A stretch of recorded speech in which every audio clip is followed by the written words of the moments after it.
Rafi, you may proceed, sir, when you're ready. You have 2 minutes, sir. Wag muna, Mr. Presiding Officer, point of order lamang muna to. Yes, what is your point of order, Honorable Tulfo? Kasi kahapon, nabanggit na si Attorney Pua, magaling na abogado siya, ay pumunta sa COA, tama, para makipag-usap tungkol dun sa sinasabing audit query. Now, hindi po pa conflict of interest yun para siya ay mag-represent dito ngayon sa ano natin, pinag-uusapang confidential funds when in fact, siya mismo pumunta doon sa COA office para makipag-usap sa kanila. What do you think, Mr. Presiding Officer? The respondent in this case, Senator Judge Tulfo, is the Honorable Vice President, Sara Zimmerman Duterte. Attorney Poa, although he served under the office of the Vice President, I believe, and even under DepEd, is not a named respondent to this case. And in fact, is one of the lawyers, as you can see, of the respondent. There is no, I believe there is no conflict with respect to that, given that he is not the one in trial in this case. Okay, I rest my case, Mr. Presiding Officer. Ngayon, Pwede nang simulan ni Anika. yung oras. Yes. Mr. Witness, bukod sa OVP at saka DepEd, we're talking about confidential funds, meron pa ba ibang ahensya ng pamahalaan na inaudit nyo ang kanilang confidential funds? Based on the GAA po, meron may mga other agencies na may allotment for confidential fund. Kaya nga, meron kayong mga na-audit. Yes po, Your Honor. At dito sa mga ahensyang na-audit ninyo, magkapareho bang utilization nila ng confidential funds sa OVP, DepEd under BP Sara and those agencies na inaudit nyo? Yung utilization naman po ng confidential fund ay separate and distinct for every agency since yung kanilang utilization ay based on their mandate or operations. Okay. Sila ba'y gumamit ng mga aliases, gumamit ng mga pangalan chichirya, etc.? Yan Para po sa ay mga informants? yan po ay hindi ko na ang alam ko po ay hindi ko po ma-determine based on the documents submitted since hindi naman po naka-indicate dun sa kanilang submission na yung mga pangalan na nandun ay aliases or not. Okay. Noong April 2026, nag-issue kayo ng disallowance sa OVP and its officers para at the same time ipinasusoli nyo yung parte ng confidential funds. Can you repeat your question po, Your Honor? I think that was April of 2025. Nag-issue kayo ng, pinasusoli nyo ilang parte ng confidential funds ng OVP. I do not have personal knowledge na po about yan since wala na po ako sa ICFAO noong February 12, 2023 po. Okay. Anong reason ba't pinasusoli yung parte ng confidential funds na disallowed? What are the reasons? Wala po akong personal knowledge about dyan since hindi naman po ako yung nag-issue ng disallowance. Since nung na-issue po yung disallowance ay na-transfer na po ako to other agency of the COA. Okay. I think it was April 10, 2026. So wala na po kayo doon. Yes po, Your Honor. Okay. Sinabi kahapon ni Attorney Poa na binanggit niya ata yung COA circular ng 1992, if I'm not mistaken, na hindi dapat banggitin yung pangalan ng mga recipient dahil for reasons of security and national security. Security ng tao, ng recipients and national security. Would it compromise sa tingin po ninyo yung security ng informant kung hihingan nyo sila ng resibo patungkol sa mga gamot na natanggap nila mula sa confidential funds? Katulad nga po nung sinabi ko during my testimony, ang hiningi po namin ay yung proof ng pagbili when it comes to the official receipt and the sales invoice po. Correct. Alam ba, resibo, bumili ng maintenance or antibiotics, yung ganong klaseng resibo, dapat iba ang hinihingi nyo. Yes po, Your Honor. Pero ang sinasabi nila, yun daw ay magdi-jeopardize ng magkakaroon ng problema sa national security. Actually, yung minention po nila na circular, which is yung 1999 is already repealed na. Repeal na. Opo. Pero just the same, sa tingin niyo ba yung pagbibili ng chichirya o dili kaya pagbili ng shampoo o suka sa sari-sari store, would that jeopardize the national security kapag yan ay binulgar sa inyo, binigyan ka ng resibo? Hindi po. Thank you. Thank you, Senator Judge Rafi Tulfo. Next to make his interjections would be Senator Bam Aquino. You are recognized, sir. You may proceed when you're ready. You have 2 minutes. Maraming salamat, Mr. Presiding Officer. Attorney, good morning. Good morning po, Senator. So, ang common understanding ho kasi ng confidential funds ay secret, pwedeng gamitin sa kung ano-ano, hindi pwedeng ibulgar sa publiko. Hindi po to totoo, no? Meron po talagang rules and regulations sa paggamit ng confidential funds. Yes po, Your Honor. Were you already part of the ICFAO in 2015? Yes po, Your Honor. So yung pinakitang memo nung 1992 at itong memo na pinag-usapan natin na circa 2015, parang magkaiba siya, no? Yes po, Your Honor. Do you know the reason why the rules changed with regard to the usage of confidential funds? Since yung paggamit po ng confidential fund at intelligence fund ay kailangan ng strict accounting and auditing rules. So, nagkaroon po ng circular para ma-ensure na yung paggamit po ay properly accounted at hindi po magamit for personal use or misuse. Yan yung laman ng memo. Pero ang tanong ko, do you know why it was changed? Kasi parang lumalabas magkaiba yung paggamit nito. If you look at the 1992 circular, iba sa 2015. Dun po kasi sa yung circular ng 1999, walang differentiation as to the CIF po. Pero dun sa 2015-01 kasi dun na in-specify na dapat yung confidential fund ay gagamitin lang sa ganito for civilian government agencies. Yung intelligence fund ay gagamitin lang ng uniform and military personnel as well as yung mga intelligence practitioners. Kumbaga, nilinaw nung 2015 circular yung paggamit at pag-liquidate. Yes po, Your Honor. And is there a new circular after 2015 or ito pa rin yung ginagamit ninyo? Yan pa rin po yung ginagamit, Your Honor. Okay, second question. Anong pinagkaiba ng AR sa OR? Ang OR po kasi, ini-issue po siya ng mga pinagbilhan na BIR registered. So, yung AR naman po, yun yung ginagamit ng agency para proof na binigay nila yung payment or payment dun sa tao na naka-receive noong payment. And it seems na mas katanggap-tanggap sa inyo yung OR kesa AR. Is that correct? Depende po yan, Your Honor. Kapag purchases po kasi, kailangan po talagang OR yung ibigay sa amin kasi doon po namin tinitignan kung yung ginawa, kung nag-purchase po talaga sila. Kasi official receipt, acknowledgement receipt, sabihin ng tao, pareho namang resibo, parehong receipt. Ano pinagkaiba niya? Yung acknowledgement receipt po kasi, ina-acknowledge doon nung recipient ng payment na natanggap niya yung payment. Pero yung OR po kasi, parang yun yung proof na nag-purchase si agency doon sa pinagbilhan nung item. Nung item. So pwede mong matrace. Kung OR, pwede niyong matrace. Yes po, Your Honor. Kung AR, pwede niyo po ba itong matrace o hindi na?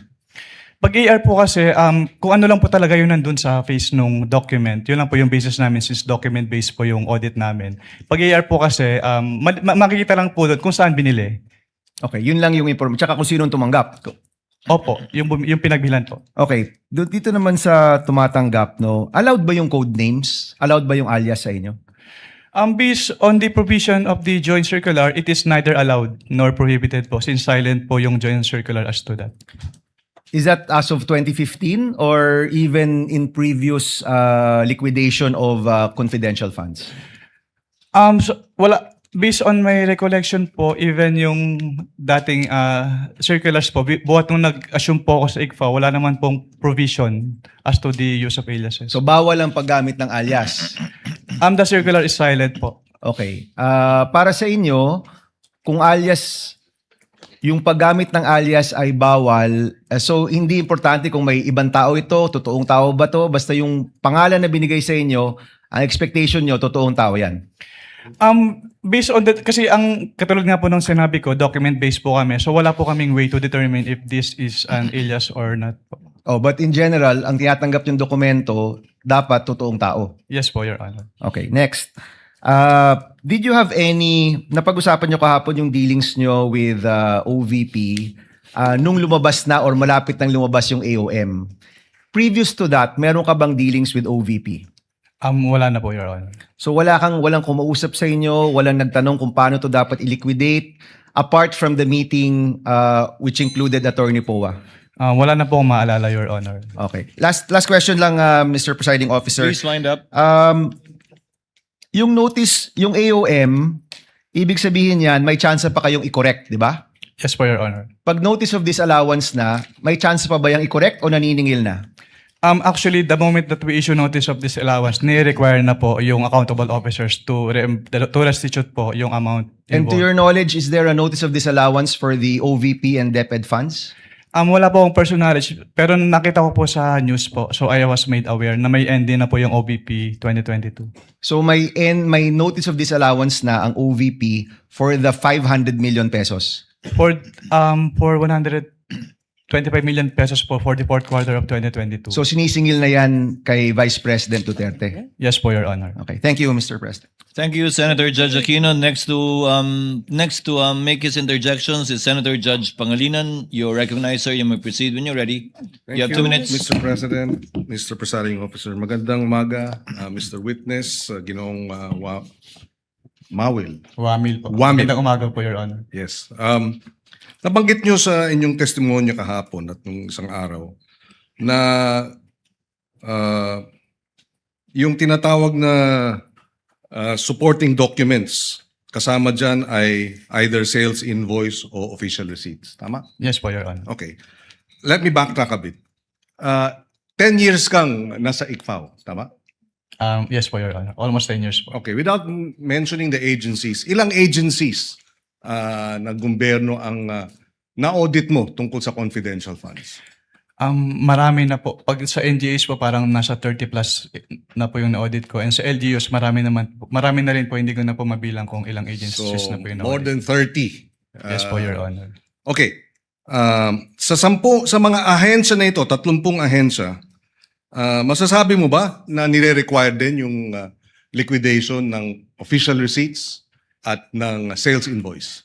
Yes po, Your Honor. Kasi yung requirement po ng circular ay ini-enforce po namin sa lahat ng agencies na ina-audit po namin. So sa 2022, from December 21 to December 31, ilang sales invoice o kaya official receipt ang kasama dun sa mga liquidation report?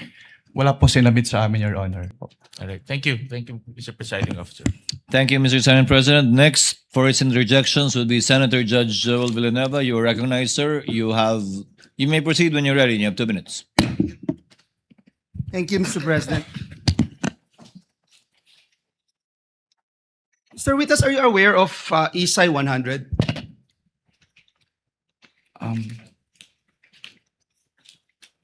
It's International Standards of Supreme Audit Institutions. I am aware po of ISAI, pero yung specific po na 100, hindi ko po ma-recall, Your Honor. Yeah, member po yung Pilipinas at they found on the word professional skepticism that requires an auditor to question records submitted but also to fairly consider yung agency's explanations and contrary evidence. Is that correct? Yes po, Your Honor.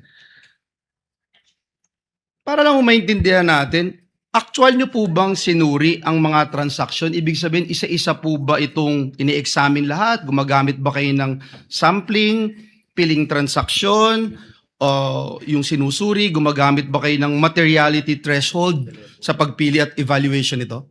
Hindi po, Your Honor. Lahat po ng documents ay ini-evaluate po namin. So lahat, meaning gusto kong maintindihan, dinutugma nyo po ba yung bawat transaction from original receipts, accomplishment reports at iba pa? Yes po, Your Honor. And how do you, hindi ko maintindihan, when you're purchasing an information, paano kung bibigyan ng official receipt? Your Honor, kapag, ang katulad nga po nung sinabi ko kanina, kailangan ng official receipts kapag binili po mismo from the supplier. So, ibig sabihin sa supplier lang. Sa tao, hindi kailangan ng resibo. Yes po, Your Honor. Malinaw po yun. Pag sinabi pong resibo, OR po. Pero pag purchase of information, inaalaw po namin yung acknowledgement receipt po. So, you allow acknowledgement receipt. Dahil information yung binili, wala namang industriya na nagbibigay ng resibo for information that they're selling. Yes po, Your Honor. Sa madaling salita po, yung findings po ba ninyo ay batay lamang sa deficiencies in the documents submitted o nakukumpirma nyo rin po na sa pamamagitan po ng inyong independent verification? Ang audit po kasi namin ay document-based. So kung ano po yung nilalaman ng documents vis-a-vis yung provisions ng joint circular, yun po yung nagiging basis for our findings po. So hanggang dun lang sa dokumento na ibinigay, wala na po kayong ibang ginagawa to go out of your way and do your independent findings. Yes po, Your Honor. Ngayon po, Mr. Wamil, Attorney Wamil, para malinaw po sa atin, kayo po ba mismo ang nag-audit nitong bawat transaksyon at naghanda ng initial findings o mayroon po kayong team? Ako lang po, Your Honor. At kayo lang po ang nagre-review nito bago maging final report? Hindi po. Meron po akong divisionship. Siya po yung nag-review, Your Honor. At dun po sa proseso yun, ano-ano ho yung material findings, recommendations, and conclusions na maaring idinadagdag o inaalis o binabago ng inyong ino-audit? At bakit po? Actually, yung laman po nung na-issue ng AOM, kinumpare ko po yun sa aking draft at parehas naman po. Sorry. Pakiulit po. Yung in-issue po namin na AOM po kasi, kinumpare ko po yun sa aking draft at parehas naman po yung substance nung AOM. Mr. Wamil, from AOM to notice of discrepancy, suspension, I mean, and then notice of disallowance. Yes po, Your Honor. Ano po yung mga nabago dun? Kapag AOM po kasi, parang nire-require po namin, based on the joint circular. Sir, ang question ko po, ano po yung nabago?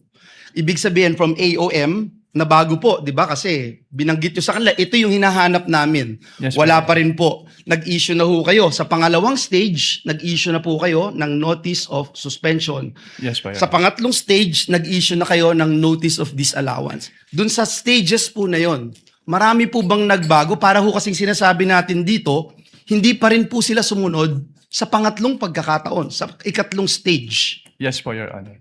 Actually, ang na-issue ko lang po ay hanggang notice of suspension, pero discuss ko na lang po din yung contents ng notice of suspension. Una po... Sige po, from AOM to notice of suspension. Ay, sige po. Yes. I'm winding up, Mr. President. It's the same question that I'm asking because we don't want to talk about the notice of disallowance. From AOM to notice of suspension. Okay po, Your Honor. Since nung nag-issue po kami ng AOM, wala pa silang documentary evidence of payments. So, sinabit lang po nila yung If the chair may assist, Attorney Wamil, look at your notice of suspension. You may observation ka, I presume, pertains to those rewards, payment of goods and medicines that you made observations to and suggested to be suspended. So I presume it pertains to those ARs. Yes po, Your Honor, pero amount lang po kasi yung naka-indicate po doon. And the total is Sa 845, Mr. Presiding Officer, ilan ang total? Magkano yung total? Sa 845. May I be allowed po to peruse po yung notice of suspension? you Your Honor? may refer to it. Papayag na kasi ko sa ballpark figure, basta't bigyan mo lang ako ng kasagutan. Anong total nung 845? Ano yun? 125 million? Out of the 125 million, ilan po?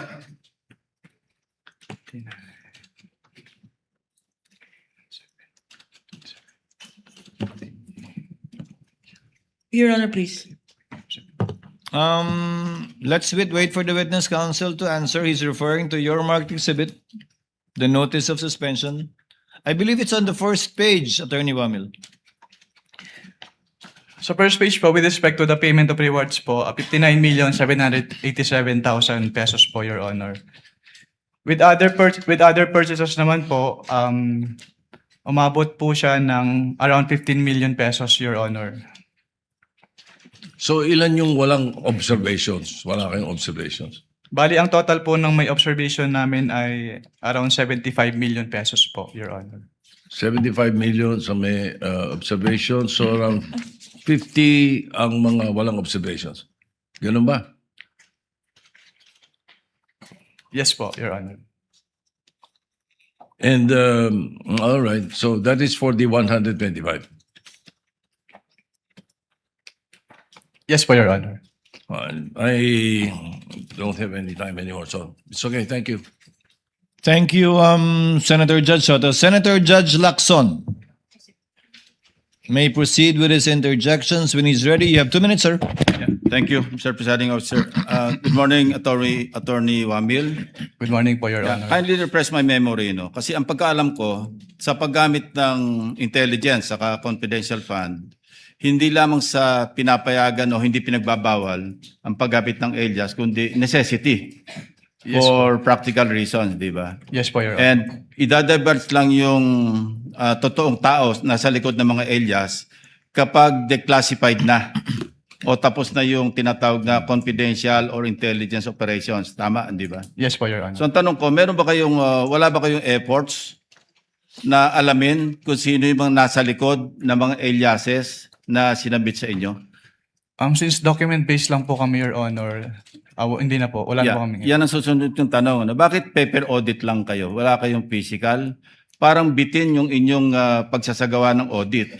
Kasi paano nyo malalaman kung legitimate yung pumirma doon sa acknowledgement receipts kung hindi nyo inaalam kung meron bang totoong tao na nasa likod noong mga aliases na yon. Opo. Since what we do po in ICFAO po is compliance audit lang po, Your Honor. So kung ano lang po talaga yung provisions na nasasaad dun sa joint circular, yun lang po talaga yung ginagawa namin, Your Honor. That brings me to my next point. Baka pwedeng i-recommenda mo na i-amend nyo yung inyong JMC. Yung ibang ahensya na ino-audit ninyo, gumagamit rin ba sila ng alias? We wouldn't know po kasi dun sa mga document na sinasubmit sa amin, hindi naman po naka-indicate if it is an alias or not. And it's not up to you to find out whether these are aliases or not. Yes po, since wala nang pong provision dun sa joint circular, Your Honor, with respect to the Okay. aliases. So itong paggamit ng alias, to your knowledge, hindi nyo alam sa mga ino-audit ninyo, but to your knowledge, gumagamit ba ang ibang ahensya ng mga alias? I wouldn't know po since katulad nga po, hindi naman po bukod dun sa sinasubmit nilang documents, wala pong naka-indicate na yung name ay alias po. And the position of COA is hindi ito bawal pero hindi rin to pwede. Yes po, kasi silent po yung joint circular, Your Honor, as to that. Okay, but your appreciation is totoong tao ito. Kasi may pirma. Tama ba? Lahat ba ng AR may pirma? Sa pagkakaalam ko po ay meron naman po. So kung alias at di ko naman pangalan to, pipirmahan ko pa rin. Or pag alias ba ay dapat wala nang pirma. I wouldn't know po if it is an alias since wala naman po naka-indicate dun sa document that it is an alias po. Okay, and we'll give the defense their time later on during their part to talk about this more as part of their strategy. Sige, let me change topic. Ito yung mga tanong ni Presiding Officer, ni Senator Cayetano rin. Yung pag-escalate from AOM to notice of suspension, to notice of disallowance, to referral to the Ombudsman for cases. Years ba ito? Time ba ito? Oras ba ito? Ano yung decision point ninyo para iakyat to the next level yung or i-escalate to the next level yung mga utos ninyo? May clarify po kung ano po yung next level po. So from AOM to NS and NS to ND and ND to referral to OMB. Kapag AOM po, meron po silang 15 days to reply to the AOM. Tapos kapag hindi pa rin sila compliant with the findings po, that's the time that we issue a notice of suspension. At kapag naka-receive po si agency ng notice of suspension, meron po siyang 90 days within which to comply. Pero pag hindi po rin po sila compliant, then doon na po kami mag-i-issue ng notice of disallowance. Okay. In general, not the case of the OVP and DepEd. Kapag may notice of disallowance na naniningil na kayo, di ba? Yes po. And the next step is to refer to the Ombudsman.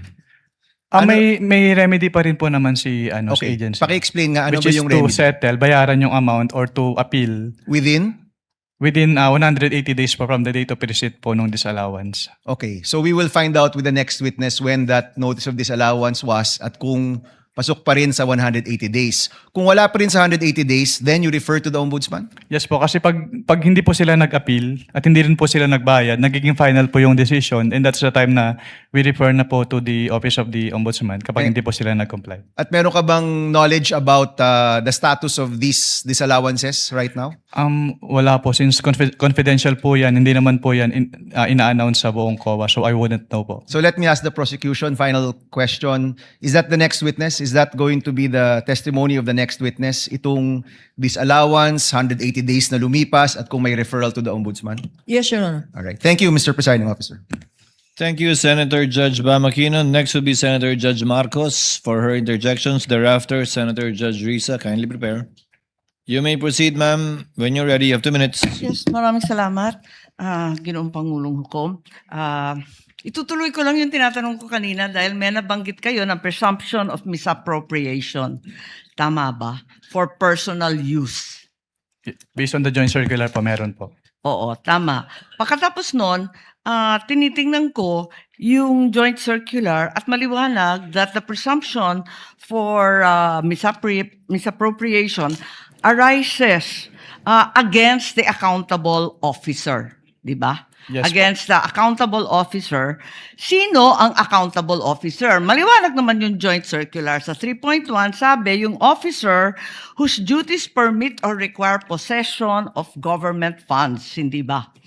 Based on the joint circular po, may ganyang provision. Oo. So yung SDO talaga, yung Special Disbursing Officer has the possession, the custody. Tama yun, di ba? Yes po.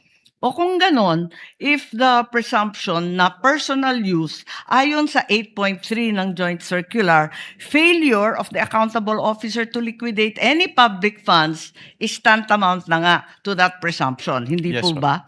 Yes, So, ang tanong dito, sino ang accountable officer dito sa sitwasyon na to? Kasi ang liwaliwanag na hindi naman si Vice President ang payee. Hindi naman sinasabi na nasa kanya yung pera. Ang liwanag sa inyong joint circular that the Special Disbursing Officer is the one who was designated by the head of agency to have custody, di ba? And in the case of the OVP, si Acosta yon. In the case of DepEd, hindi ba si Fajarda yon? That is not entirely correct po, Your Honor. Because under the joint circular, it shall be the responsibility of the head of the agency first to approve yung cash advance. Pangalawa, to Oo oversee yung agency-wide utilization. Pangatlo, Hindi. to ensure compliance with the joint Unresponsive circular. po. And also po, inattest din po ni OBP yung Unresponsive po. Ang tinatanong ko lang, hindi ba yung designated, yung SDO, si Fajarda lang at si Acosta, hindi si VP, hindi siya yung payee eh. Ang liwaliwanag. pero ang sinabi niyo po kanina yung accountable officer. Kaya nga, so yung accountable officer, yung SDO, nasa JCV Hindi lang yun po eh. si SDO po yung accountable Hindi, officer, or, Your Honor. ang sabi doon, head of agency or person designated. Oo, ang liwanag sa definition ng joint circular. Mag-yes or no ka lang, kanina ka pa inaaway mo ko lagi. Sorry po, Your Honor. But hindi po ako pwedeng mag-answer categorically since yun nga po yung provision But it's categorical. na yes or Why don't either you go yes back or to your either joint no po. circular? Yo po. Kapag sinabi po kasing Doon categorical, sa it's either yes definition, po ang or... liwaliwanag, SDO kapag na-designate ng head of office, di ba? But hindi po kasi doon na nalilimit lang yung term na accountable officer kasi may other provisions na applicable pa din po with respect to the term accountable officer. Asan? Kasi napakaliwanag doon sa definitions at pakaliwanag sa 8.3 ng joint circular. Yun nga po yung na-mention ko kanina. Interpretation na ninyo yun. Hindi Pinapalawak po. ninyo andun eh. Head of office, Hindi head po of agency, or designated. Hindi po, Your Honor. Kasi yun nga po, nakalagay po doon sa... Sabi mo kanina yes, ngayon no naman. Wala po akong sinabing yes po, O Your sinabi Honor. mo kanina oo, SDO nga in charge. Sinabi ko lang po kung ano yung, kinonfirm ko lang po kung ano yung SDO po, Your Honor. Attorney Wamel, kindly avoid arguing with Senator apologies Judge for Your Honor. Marcos. Oh, sige Sorry. po. And kindly wind up, Senator Judge Marcos. Pwede lang itanong kasi nalito ako kahapon. Kahapon sinabi mo na si VP Sara lang ang first and only Vice President that you audited na may confidential funds. Hindi ba? Sinabi mo yun, di ba? Yes po, Your Honor. Tapos, kahapon, nung pinakita ng depensa, yung SARO na si VP Binay, noong 22 December 2014, may binigay na 6 million kay VP Binay ang DBM. Alin ba ang totoo sa dalawang sinabi mo magkatunggali? Yung pinakita po kahapon ay special allotment release order po. Ano. So nagkakaroon po ng special allotment release order kapag Alam merong... ko kung ano ang SARO, matagal na, tumanda na po kami sa gobyerno. Pero hindi po kasi yan niliquidate sa ICFAO. So we wouldn't know if it was used Hindi, or pero not. klaro, may katibayan na hindi ka isa-isang VP, si VP Sara. Your Honor, since hindi po nagsabit ng liquidation, Teka. hindi din po... Teka, nandun ka na sa ICBAO noong 2014, sabi mo, di ba? Yes po. O kaya nga, Opo. o di kahit si VP Binay may confidential funds, the only VP audited was VP Sara. Ganun If ba I- yon? Since si VP Sala lang po yung nagsubmit ng liquidation. Pero Ba't hindi mo alam? if I may clarify po. Ba't hindi Wind mo up. alam? Nandun ka na noong 2014. Dapat alam mo yun eh. If I may clarify po, Your Honor. Since wala pong budget dun sa GAA as to confidential fund at hindi naman po nag-liquidate si BPB9 nung kanilang confidential fund. So hindi pa namin alam kung ginamit and hindi na po nakarating sa Hindi, COA ang yung tanong, SARO po. nabigyan ng confidential funds, humingi at nabigyan. May SARO eh. We wouldn't know Yun if lang it is naman ang used po. tanong eh. Of course, you know, may SARO. Sinabi mo nga, totoo yung sarong yun. Anyway, alin ang totoo? Si VP Binay o si VP Sara? Talaga bang totoo yung dalawa o iisa lang? We don't know. Based on our records po, si VP Sala lang po yung may liquidation. So maraming we don't know ang COA? Ganun ba yun?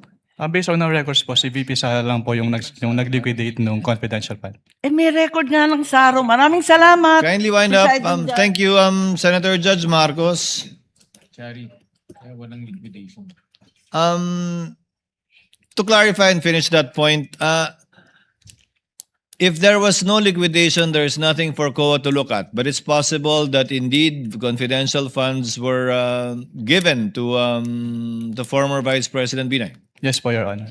So from your end, alam mo lang, wala kasi walang pinaliquidate sa inyo. Yes po. And wala din po siya sa GAA po ng 2014, Your Honor. Pero kung may SARO nga na pinakita sa iyo kahapon at mapatunayan nila, ibig sabihin nun, meron pero walang niliquidate sa inyo. Maaari po, Your Honor. Pwede po. Yun lang naman yung tanging rason, di ba? Apologies po, may apologies hindi po, Senator na-release.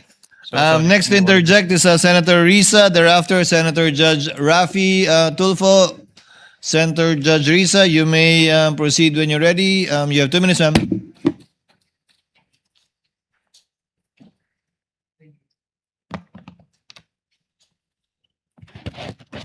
Salamat po, Mr. Presiding Officer.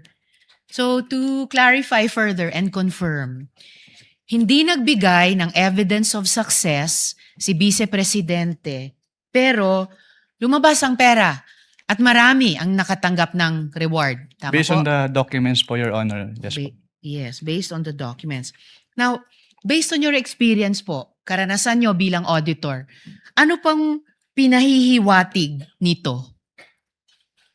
Pwede pong pakiclarify Ano po yung pinahihiwatig na hindi nakapagbigay ng patunay ng success ng intelligence or surveillance operations, pero maraming lumabas na pera at maraming tumanggap ng reward? Ang ibig sabihin po niyan ay hindi po nag-comply yung OBP po dun sa requirements ng Joint Circular. Okay, so yun ang pahiwatig sa inyo sa karanasan nyo bilang isang auditor. So, ngayon na wala nga yung evidence of success, matitiyak pa ba ng COA na yung pabuya ay talagang napunta dun sa mga informants? Hindi po, Your Honor. Hindi nyo mapatutayan. O sige, pumunta naman tayo dun sa gamot. No? Di umanong gamot ang ibinigay na reward. So muli, sa karanasan po ninyo sa ICFAO, And based on your expertise, normal po ba iyon na gamot ang kapalit ng intelligence information? Hindi po siya normal po, Your Honor. Hindi normal. Naranasan nyo na po ba ito dati na gamot ang bayad para sa impormasyon? Hindi pa po. First time po dun sa may OBP po, Your Honor. Okay, first time po dito sa OVP. At ito pa yung palaisipan. Kung may sakit talaga yung tao, naimbestigahan niyo po ba sa ICFAO kung bakit kailangang magbigay muna sa ng intelligence information bago siya bigyan ng gamot? Hindi po, Your Honor. Hindi nyo naimbestigahan.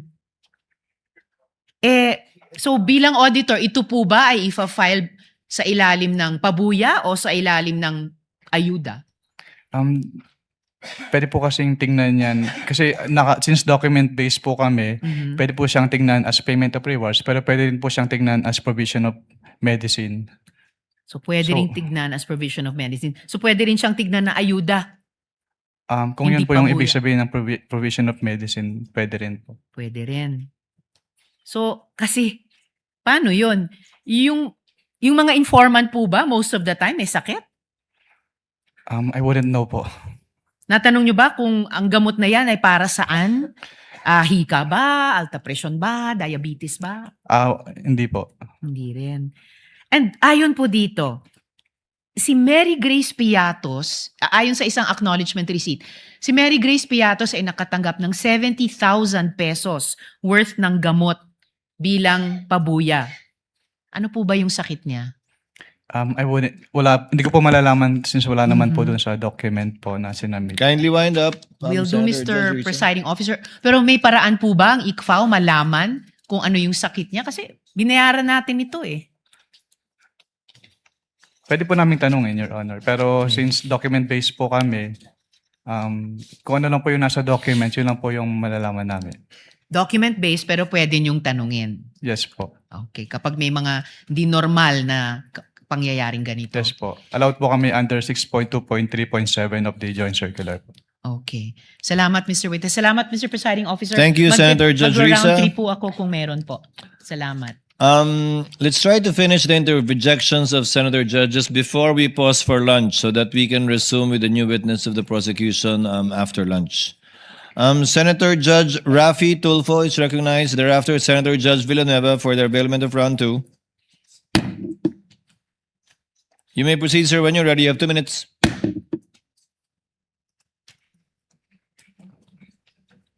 Thank you, Mr. Presiding Officer.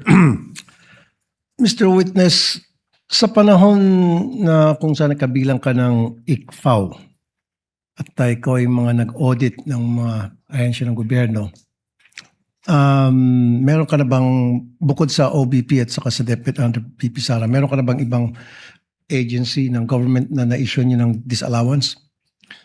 Sa pagkakalam ko, meron na po.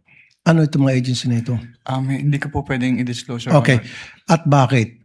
Bakit sila na-issue ng disallowance? Dahil yun nga po, since ang basis lang po namin ay yung Joint Circular, hindi po compliant dun sa provisions ng Joint Circular. Hindi compliant. Okay, so nung na-issue ng disallowance yung office ni BP Sara, ano yung naging tugon nila? Wala na po akong personal knowledge, Your Honor, kasi wala na po ako sa ICFAO. Okay.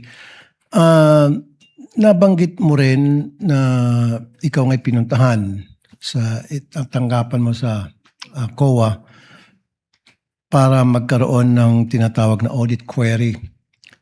Yan bang kauna-unang pagkakataon lamang na meron government agency na pumunta sa opisina mo para makipag-usap sa'yo?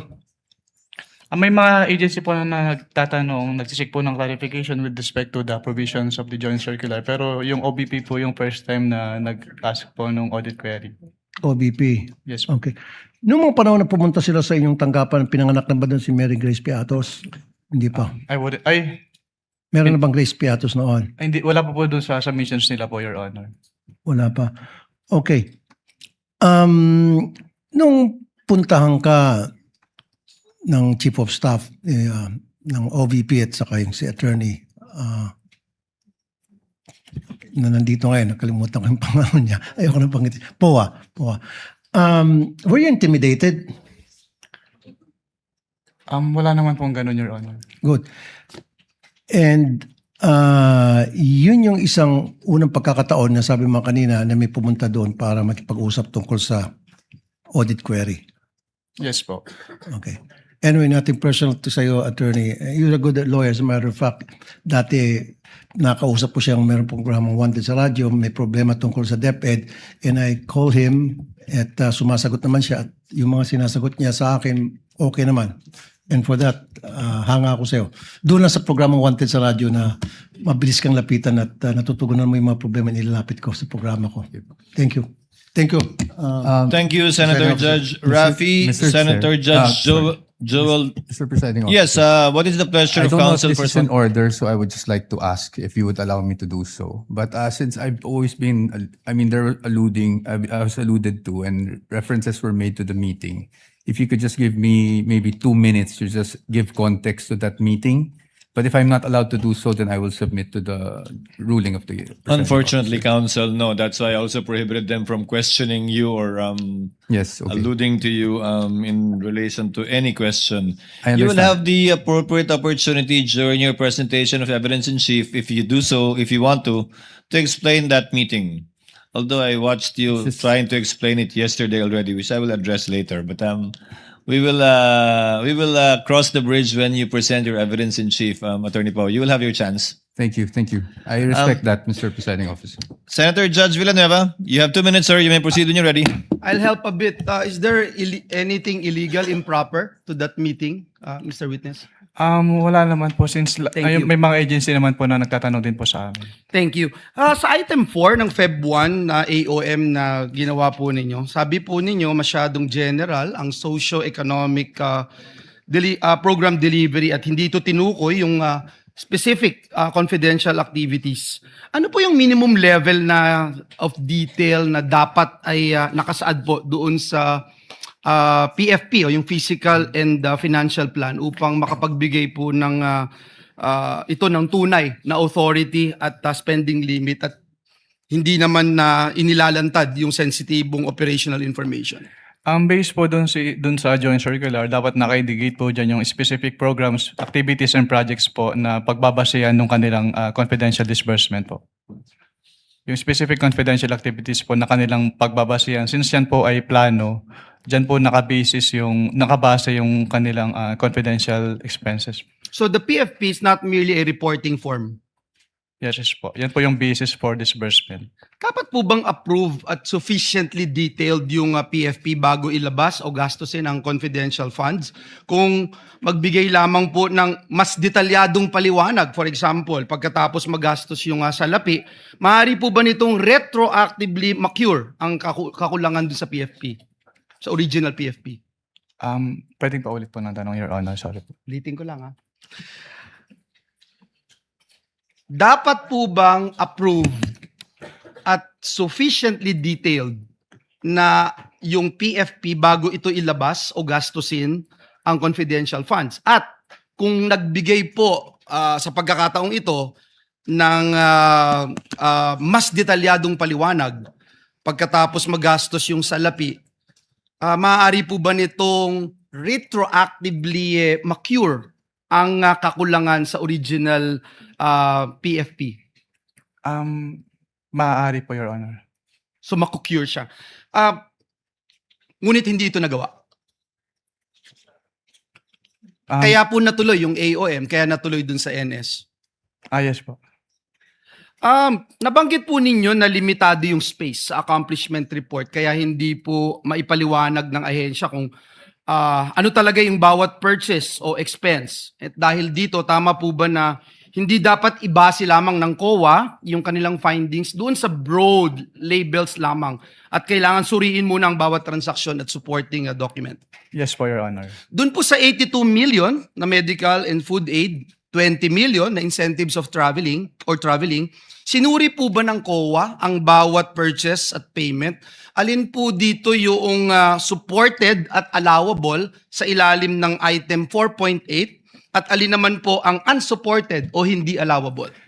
Ang ang pinagbasehan po namin ng findings yan is yung sinamit po nilang documentary evidence of payments po. Doon po namin in-evaluate if compliant ba yung si OBP dun sa requirements ng joint circular. At alin po yung supported at allowable at yung hindi? Ang wala pong data as of this moment po. So you agree, sir, yung broad labels ng medical and food incentives do not by themselves Sorry, show the nature. may apologies, Your Honor, pero yung sinabi niyo po pala na provision of medical and food data at yung payment of incentives or traveling are per se, hindi po siya among the allowable expenses po. Yun yung tanong ko. Under Thank you. 4.8. Paki-explain nga po pa. Dahil yung enumeration po under 4.8 na allowable expenses ay exclusive po. So kapag hindi po kasama doon yung kanilang expenditure, hindi na po siya allowed as confidential expenses po. So yung limited space in the accomplishment report may result in incomplete or overly broad descriptions. Would you agree? Yes po. Kaya yung relevant question, Mr. President, is not whether the entire category was allowable or disallowable. The COA should be able to identify, at nabanggit po ng witness natin, to identify the specific transactions and amounts that were supported, unsupported, or outside the allowable purposes. Yes, Tama po yun. yes po.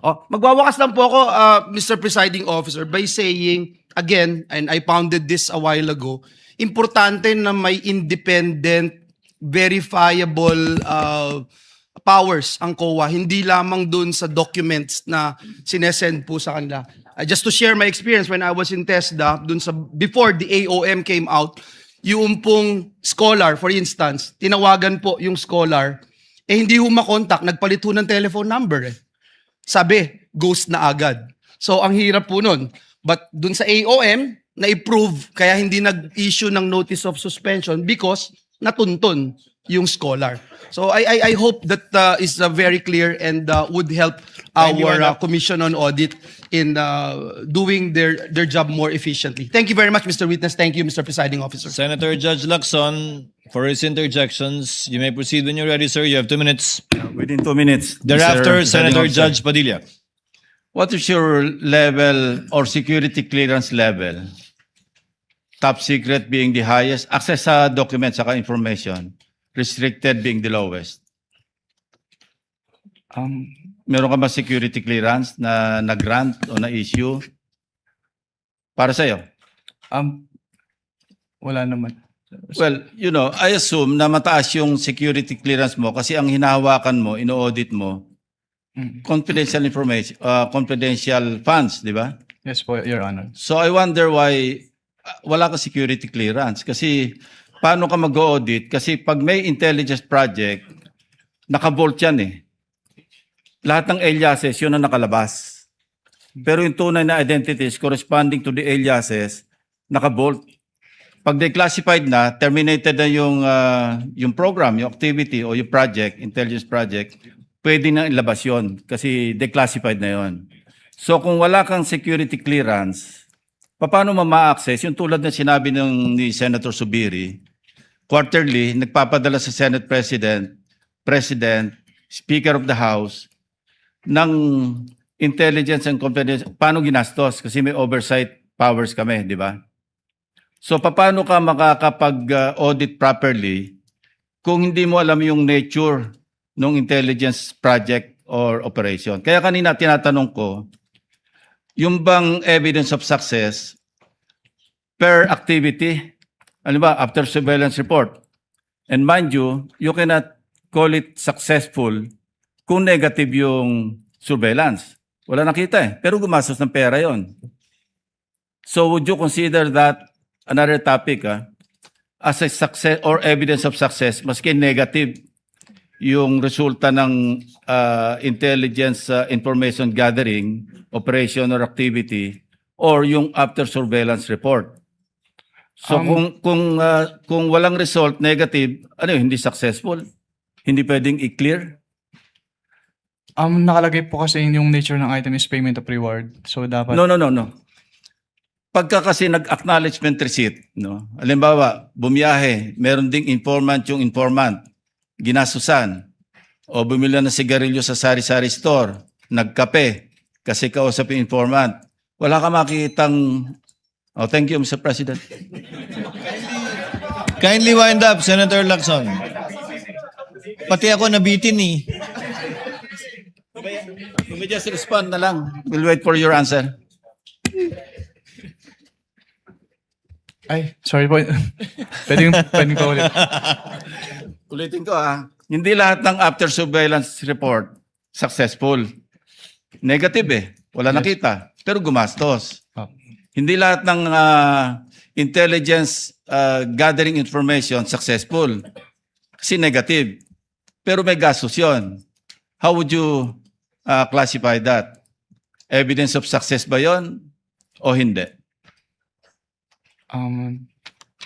These are practical questions Kasi galing ako dyan kaya alam ko yung kalakaran. Opo. That calls for... Yun nga wala ka security clearance kasi. Kasi naka-bolt lahat yan. Pagka intelligence project, naka-bolt. Pag declassified, terminated yung project, saka ilalabas yun. Nandun lahat yung mga tunay na pangalan ng mga aliases. Opo. Kumuha ka ng security clearance. Wala nga raw.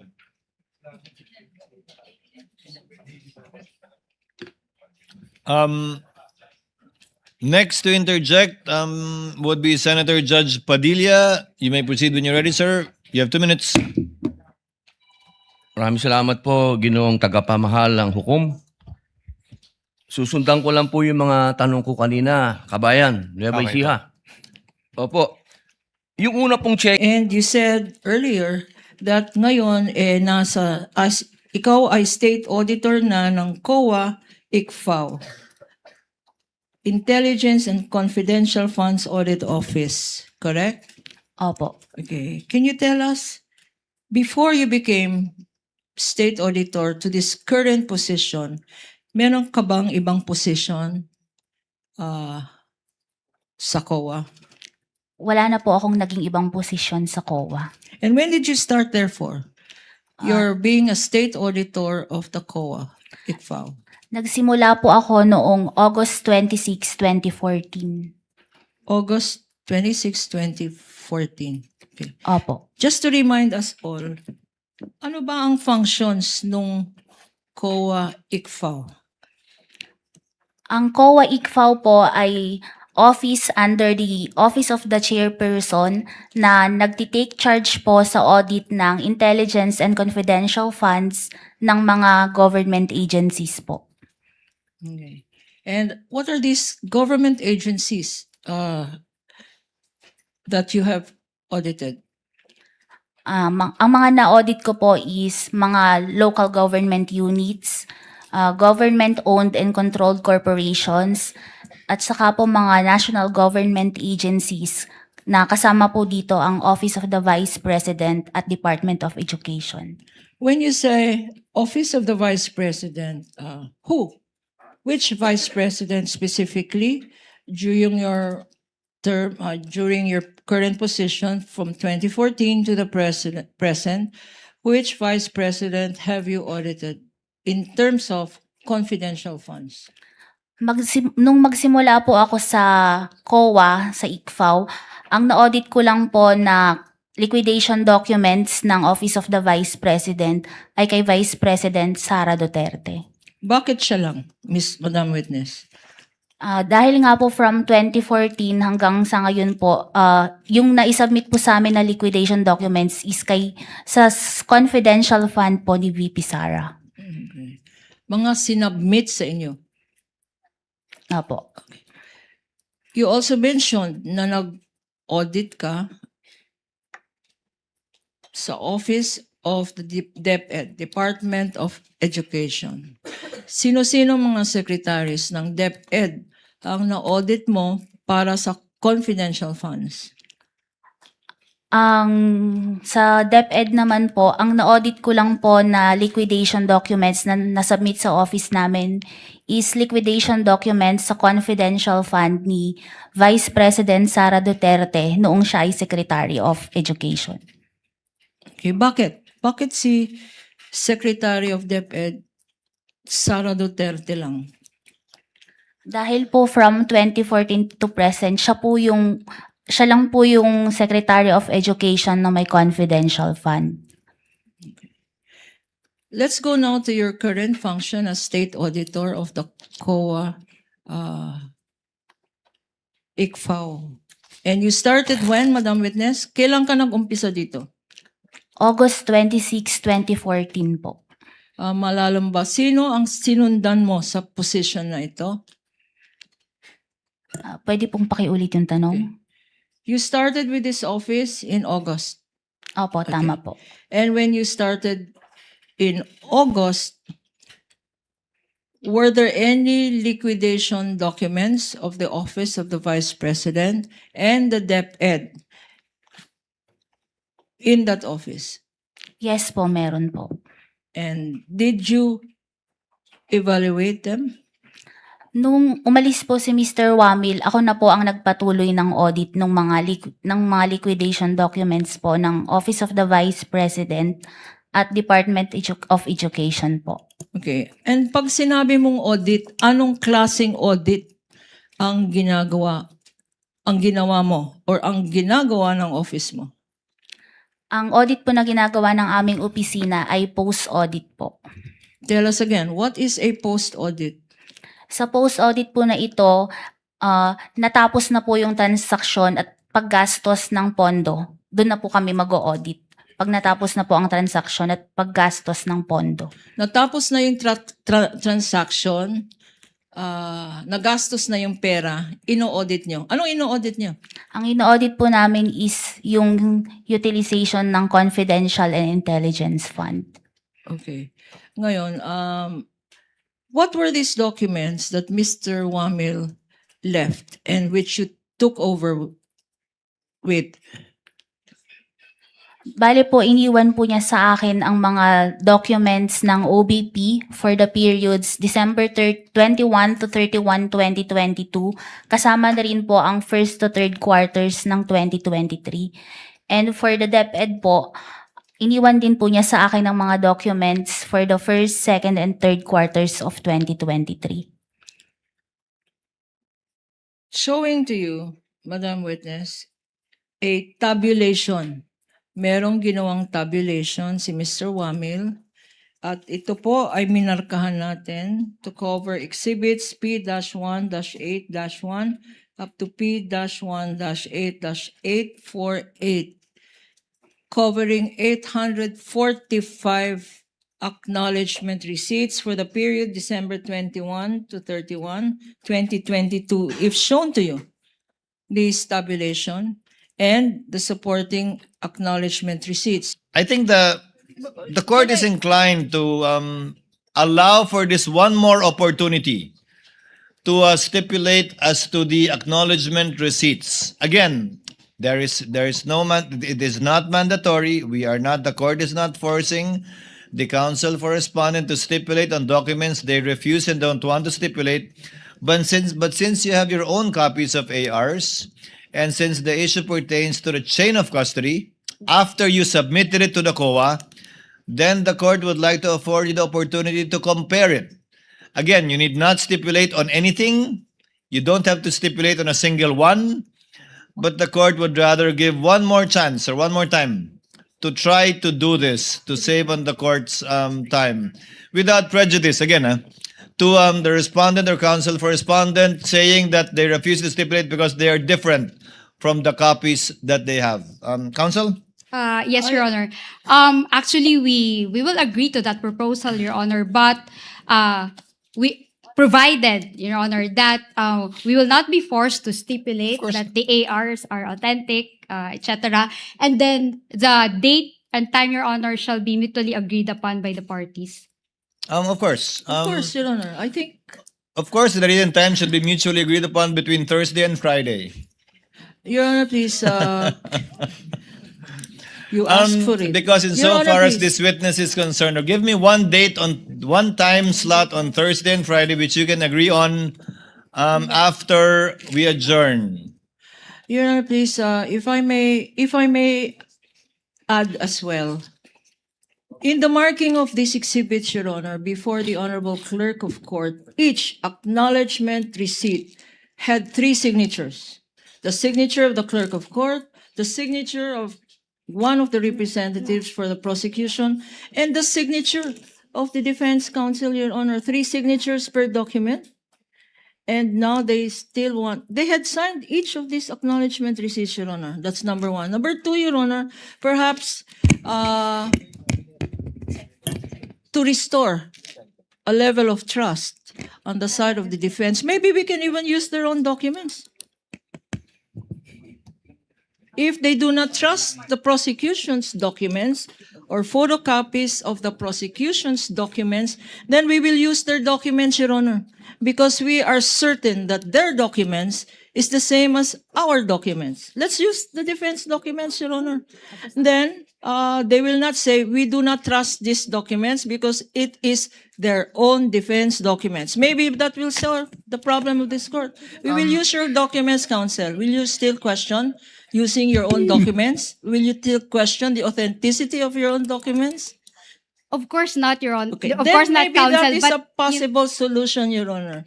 Let us use the defense documents instead of the prosecution documents. Para wag na tayong mag-compare. Thursday, Friday, manonood pa ako ng Odyssey. I'm sorry, Counsel. The presiding officer was not yet elected during the pretrial, hence I did not know what went on during the pretrial. Apparently, the respondent or counsel for respondent has a different purpose and or intention with respect to the ARs from that of the prosecutor. Therefore, that's why they refused a common marking on the same AR. Yes, Your Honor. Is that correct? So they have their own set of ARs, and you have your own set of ARs that was marked during pretrial, correct, counsels? that is correct, Your Honor. Now, all that the court is asking is for an opportunity to be had by the parties once more to compare your respective marked ARs to be able to distinguish and find out if indeed they are the same or not, regardless of whatever purpose or theory each party may have with respect to presenting the ARs, given that they are common exhibits. We will not touch into that, counsel for respondents. So your concern with respect to authenticity and purpose will not be touched on. Only insofar as that it is the same AR that you received, it is the same AR that you sent to the COA, that you also have a copy of, that they are presenting. And insofar as ARs that you did not send COA or did not come from you, then you can point that out too, as the case may be or as may be appropriate. Again, without any pressure nor any mandate from the court for you to stipulate on all, just the opportunity to do so. Kindly agree on a date, counsels, on a time rather, between Monday and Thursday. If that is not possible, then we will continue as we have this afternoon. But kindly agree on a date. Court so directs the parties to fix a date and be able to present the same, be present before the clerk of court to compare the ARs they separately marked and to confirm if indeed which ones are the same and which ones are different for whatever purpose it may serve both parties, given that they are commonly marked. So ordered. Hailin, sorry, babalik ka. Wala tayong magagawa. Court will have to wind up at this point because otherwise we will be continuing with this prolonged marking of evidence, which will not only bore the viewing public but the senator, judges as well, the presiding officer and the Senate President included. So we will have to cut it short at this point in time and discuss already some administrative matters before we adjourn in time for our session. Yes, Attorney Gabunan. Just one more ask, Your Honor. Yes, ma'am. Earlier in the proposal for stipulation, counsel for the defense was kind enough to stipulate on certain documents, Your Honor, except for 10 documents, Your Honor. Since this opportunity is given by this honorable court to compare, and we understand that their reluctance to stipulate on these 10 documents is because of their claim that it does not faithfully represent the originals, Your Honor. May we ask also that these 10 documents be perused during the period given? If only to give it a second chance and a second look, given that not much time was given to the counsel for respondents to view it. They were only given 20 minutes. So, yes, the court will allow it to allow the respondents more time to go over it for possible stipulation. Again, no pressure, Attorney Christine. You don't have to if you don't want to. You don't have to if you don't wish to. But the court just wants to give it one more shot to save on the court's time. So ordered. Thank you, Your Honor. Now, before the court makes a ruling on the motion for judicial notice, the court promised to hear and listen to the counsel for respondents either in writing or orally. I have been informed by the clerk that no responsive pleading was given by the counsel for the respondents. So I guess you will be Your Honor, please. orally arguing the motion If I may, Your Honor, please. beforehand. I guess you will be orally arguing on the motion for judicial notice, counsel? Attorney Christine? We are ready, Your Honor. Your Honor, Again, please. just to hear your side. Yes, Attorney Kapunan. At this juncture, Your Honor, I respectfully turn over to our public prosecutor and head public prosecutor, Chairman Jinky.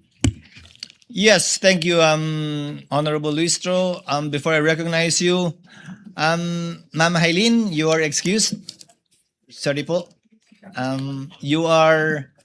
You are excused, but you are ordered without need for the issuance of another subpoena to appear once again before this court on August 10 and 11. 10, so in open court, you are directed to appear here once again on August 10. We will be issuing another subpoena should we require your presence again on August 11 onwards. Do you understand, ma'am? Yes po, Your Honor. So magpapakita po kayo sa Lunes uli nang wala ng subpoena. Yes po, Your Honor. Salamat po. You're excused, ma'am, and thank you for your presence and cooperation this afternoon and your patience. Now, this won't be oral arguments. The court, the chair just wanted to hear from the counsel for respondents. So really, this will not be oral arguments between the parties. Yes, what is the position of the counsel for respondent insofar as certain records of the House Good Government Committee and Public Accountability Committees, if I'm not mistaken. Attorney Christine, you'll be arguing? Yes, Your Honor. You may proceed, ma'am, when you're ready. Thank you, Your Honor. The defense would like to oppose the motion for judicial notice on the following grounds. Number one, the judicial notice rule cannot be taken of disputed matters. Number two, the respondent must be given an opportunity to be heard by way of cross-examination before the court admits in evidence the matters covered by the TSNs, the video recordings, and the committee reports. And number three, the proceedings before the HOR, COJ, were questioned by the respondent before the Supreme Court as a fishing expedition and mini-trial. On the first point, Your Honor, judicial notice cannot be taken of disputed matters. In Juan versus Juan, the Supreme Court defined judicial notice in this wise. Judicial notice is the cognizance of certain facts that judges may properly take and act on without proof because these facts are already known to them. Put differently, it is the assumption of a court of a fact without need of further traditional evidentiary support. The principle is based on convenience and expediency in securing and introducing evidence on matters which are not ordinarily capable of dispute and are not bona fide disputed. While the CGGPA and HOR COJ hearings were made public. We do not dispute that, Your Honor. The matters discussed within them, which were documented via the TSNs, video recordings, and committee reports, are not facts automatically admissible in this impeachment trial. Rather, they remain assertions that must be proven by evidence. We note, Your Honor, that Article 1 of the Articles of Impeachment alleges the following: that respondent, Vice President Sara Z. Duterte, committed culpable violation of the Constitution, graft and corruption, and betrayed public trust through the systematic misuse, misappropriation, and irregular liquidation of confidential funds amounting to 500 million pesos, released to the Office of the Vice President, and 112.5 million pesos released to the Department of Education. Clearly, Your Honor, these are not just statement of facts.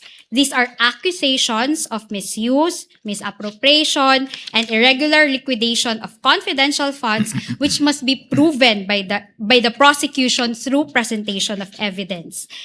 In fact, Your Honor, if you noticed, the prosecution in paragraph 1 of its motion for judicial notice admitted that, I quote, prior to the transmittal of the articles of impeachment to this honorable court, the House of Representatives, through its Committee on Good Government and Public Accountability and its Committee on Justice, conducted official hearings on matters that ultimately formed the factual basis of Article 1. We highlight that, Your Honor, ultimately formed the factual basis of Article 1, which is the misuse and misappropriation of confidential funds.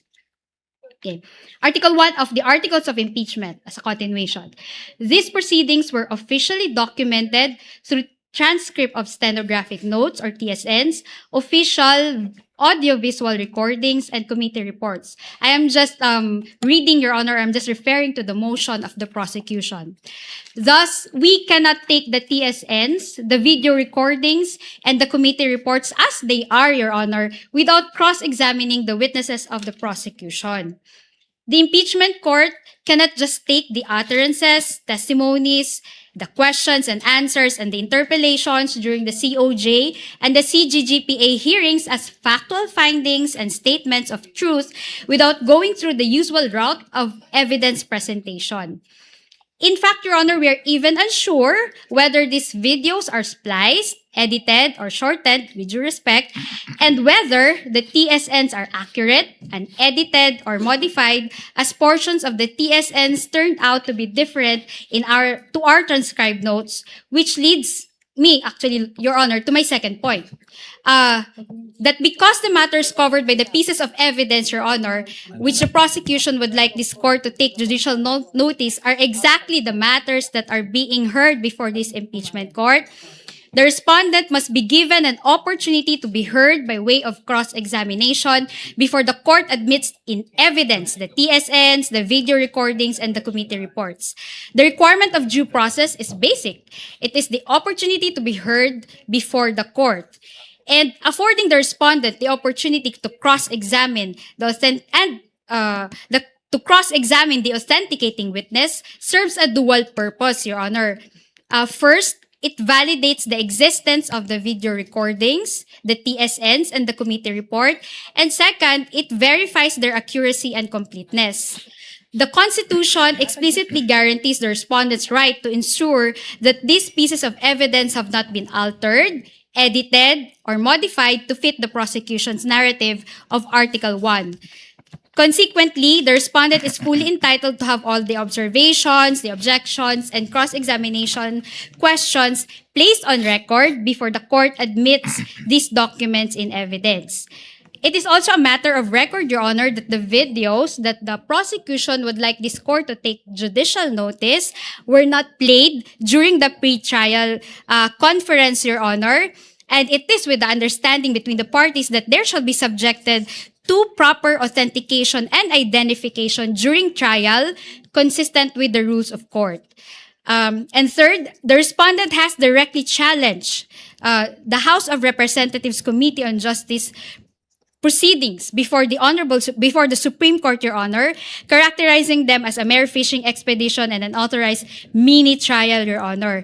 Consequently, the respondent declined to participate in these proceedings, maintaining that the HOR-COJ lacks the jurisdiction to conduct these trials. Under Article 9, Section 3, Paragraph 6 of the Constitution, the respondent submits that exclusive power and authority is vested solely with or in the Senate, Your Honor. That's why a petition for certiorari and prohibition was filed by the respondent before the Supreme Court. So we cannot stipulate, Your Honor, on the matters that were taken up in a proceeding that the respondent challenged before the Supreme Court. But crucially, Your Honor, the petition pending before the Supreme Court challenges the proceedings before the HOR-COJ only and not the actions of the Honorable Impeachment Court. This distinction, however, does not preclude any future legal challenges against actions that this court may take while sitting as an impeachment court. The respondent, Your Honor, was consistent in her position, Your Honor. In fact, in a letter dated March 24, 2026, the respondent through counsel informed the HOR-COJ that she cannot attend the mini trial and the fishing expedition being done by the said committee because of the committee's apparent lack of authority under the Constitution. The closing paragraphs of the letter state, and I will read the closing paragraphs for the record.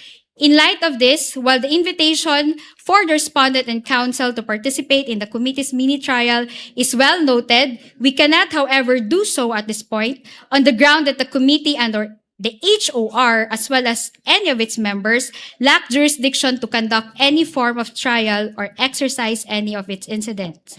Absent such jurisdiction, any attempt to proceed in the nature of any form of trial or invoke powers ancillary to it is unconstitutional. Consequently, the respondent puts on record her objection to any requests, motions, or similar efforts aimed at obtaining or fishing for supposed evidence through processes that necessarily presuppose the existence of lawful authority and jurisdiction under the Constitution, which in this case is absent. As timely stated in the appearance and consolidated answer, both made ad cotelum, the respondent does not waive any jurisdictional or other objections she has to these proceedings, nor her right to seek the appropriate legal remedies. Nonetheless, she is prepared to meet the charges against her in proper jurisdiction. And because of that, Your Honor, the court must decline to take judicial notice because the very validity and authority of the House of Representatives COJ proceedings are currently challenged before the Supreme Court. Now, on closing, Your Honor, on its face, actually, the motion may look like a plea for this honorable court to take judicial notice of the purported official legislative acts described by the prosecution. However, Your Honor, if you really examine the motion, Your Honor, in reality, however, the motion is actually akin to a public prosecutor, the House of Representatives, asking the criminal court, here the impeachment court, to take judicial notice of the complaint that was filed before the fiscal, here the HOR-COJ, and all matters related thereto, including those that transpired during the preliminary investigation without the need for presenting witnesses in court. That is actually what the prosecution is doing in our view, Your Honor. Dahil ang mga pandinig na ito sa House of Representatives ay siya mismong paksa ng paglilitis ng hukumang ito, at ayon mismo sa prosecution, those hearings became the factual basis for Article 1 of the Articles of Impeachment. Nararapat lamang po na ang mga TSNs, video recordings at committee reports na naglalaman ng mga tanong ng kongresista, pati na ang mga pahayag at sagot ng mga testigo ay patunayan ng prosecution sa pamamagitan ng pagpresenta ng testigo upang magpatunay sa katotohanan ng mga ito. In closing, Your Honor, would like to quote the Supreme Court in Juan versus Juan. The Supreme Court said, the article in the website cited by the RTC patently lacks a requisite for it to be of judicial notice to the court because such article is not well and authoritatively settled and is doubtful or uncertain. It must be remembered that some articles appearing in the internet or the websites are easily edited and their sources are unverifiable. Thus, sole reliance on those articles is greatly discouraged. The defense opposes the motion, Your Honor, on identical grounds. Salamat po. Again, these are not all arguments, counsel. Chair had anticipated the position of the counsel for respondent. In fact, Chair would like to clarify. The Juan versus Juan case is the Lavandera Co case, right? Yes, Your Honor. Ito yung Lavandera Co na kumpanya na nireklamo violating copyright standards. Hindi ba na nag-judicial notice yung korte sa isang internet website na may copyright o yan? Tama po. That is the case.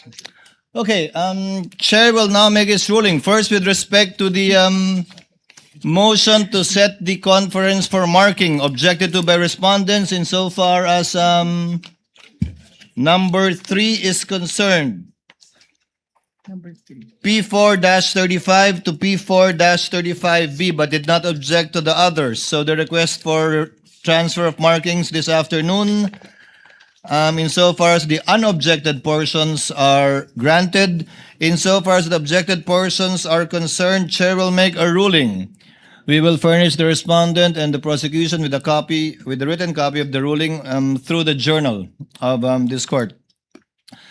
The Chair will now resolve the panel of prosecutors' motion to set the conference for the transfer of exhibit markings, particularly on exhibits P-4-35 to P-4-35A and P-4-35B, which refer to the portions of the purported affidavit of Arturo Las Cañas.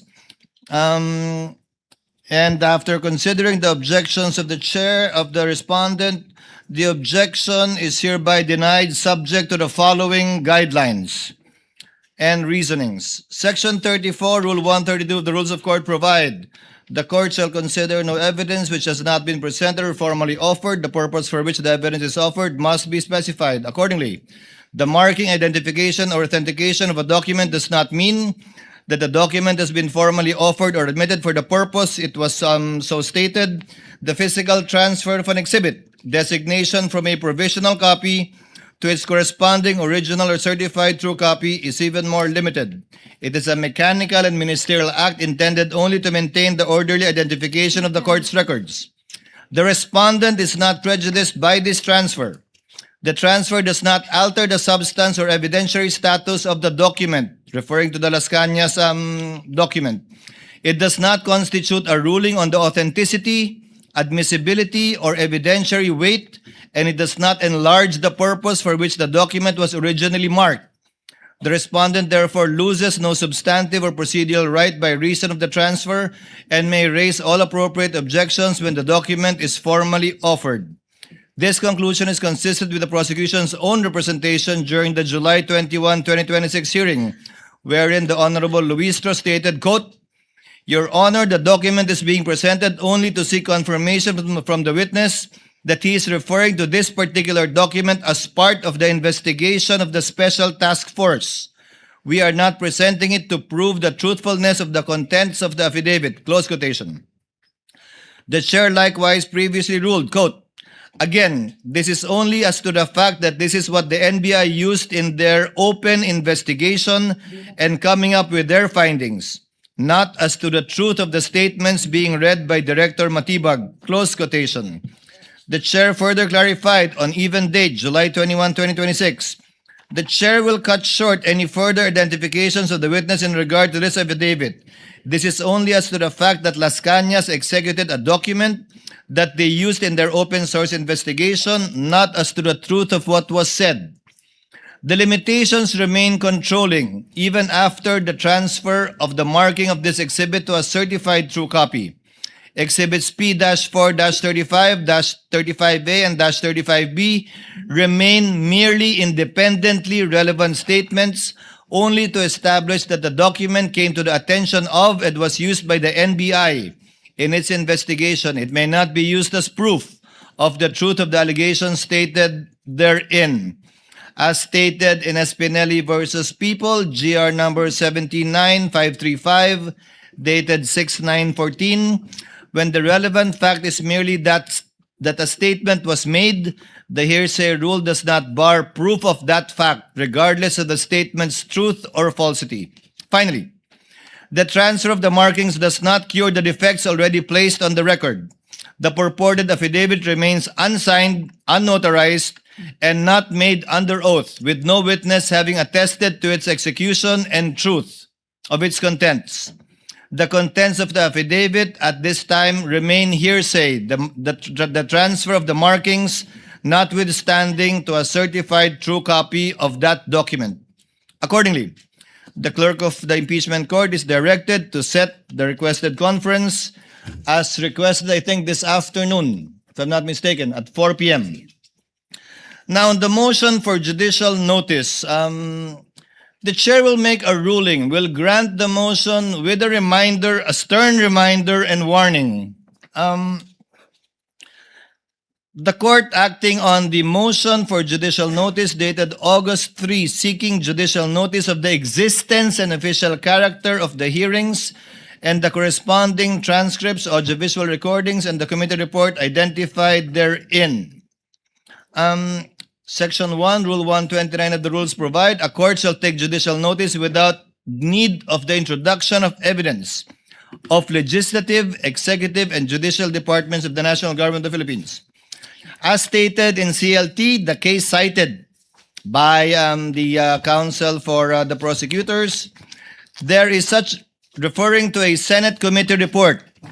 The court took judicial notice of the Senate committee report, but only as to the existence of the committee report and not as to the content and truth of what was stated in the committee report. Therefore, accordingly, the court grants the requested judicial notice to be taken by the court, but solely and exclusively limited to the following facts. Number one, that the legislative hearings were actually held and under the official function of the House of Representatives, Committee on Good Government and Public Accountability, and the Committee on Justice. So to reiterate, just as to the factual existence that the hearings were indeed conducted.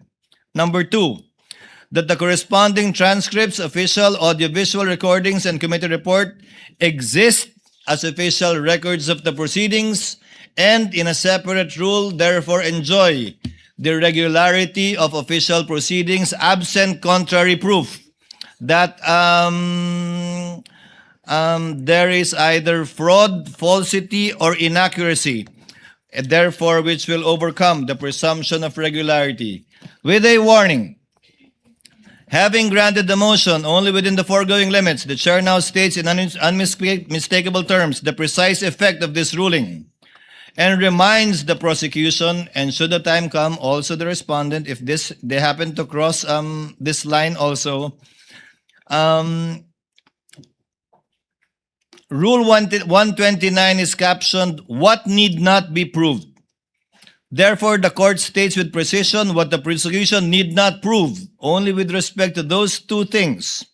Nothing else is judicially admitted or established. The prosecution is therefore expressly, it says warned here, but I would rather say reminded, that judicial notice shall not be used as a vehicle to place into the record substantive contents of the transcripts, recordings, or committee report. It is not a substitute for the presentation and formal offer of competent evidence, nor does it dispense with the applicable rules on authentication, hearsay, relevance, and the right of the respondent to object and confront the evidence presented against her. As the Supreme Court held in Magkamit versus IAS, PIDEA, GR number 198140, 12516, fair play requires that the respondent be given meaningful opportunity to rebut all the evidence presented against her. Therefore, consistent with the chair's prior ruling on July 21 in relation to the Las Cañas document, a witness will not hereafter be allowed to read in open court a third-party statement that is not his or her own, as the respondent would be denied the opportunity to rebut those statements and cross-examine the statements made by a third party. Again, to reiterate, the court does not take judicial notice of the truth of any statement made during the hearings, the correctness of any factual allegation, or the validity of any finding or conclusion in the committee report. Those matters remain subject to proof, objection, and the court's independent evaluation of their admissibility and/or evidentiary weight at the proper time. The prosecution shall not represent expressly or impliedly that this ruling establishes the truth of any matter contained in the identified records. Any attempt to use this judicial notice given for that purpose shall be rejected by this court, and the parties accordingly shall be duly reminded in course. So ordered. There being no lead prosecutor, your witnesses for next week before we call it a day, a rainy day. Your Honor, we would like to submit the name of the following witnesses for next week. That is August 11, August 12, and August 13. August 10, 11, and 12. One, of course, is Silene May L. Del Campo from COA ICFAO, our supposed witness today. 2 is Marivic Pareja from Legislative Information Resources Management Department of the House of Representatives. 3 is Gina S. Acosta, former Special Disbursing Officer of the Office of the Vice President. And the 4th, Your Honor, is Edward D. Fajarda, former Special Disbursing Officer of the Department of Education. That is all, Your Honor. Let the corresponding subpoenas requested ad testificandum and/or ducis tecum, as the case may be, issued to the aforementioned witnesses for the dates and times given and requested by the lead prosecutor for the impeachment trial next week. Again, counsel, just a reminder, if you will be having documents that you would want opposing counsel to stipulate on, kindly give them a copy at least a day before so that they can already manifest in open court their agreement or disagreement with the proposed stipulation. Counsel? Yes? We confirm, Your Honor. Thank you. Any other matter you wish to mention, Attorney Christine? None from my end, Your Honor. Before the chair adjourns,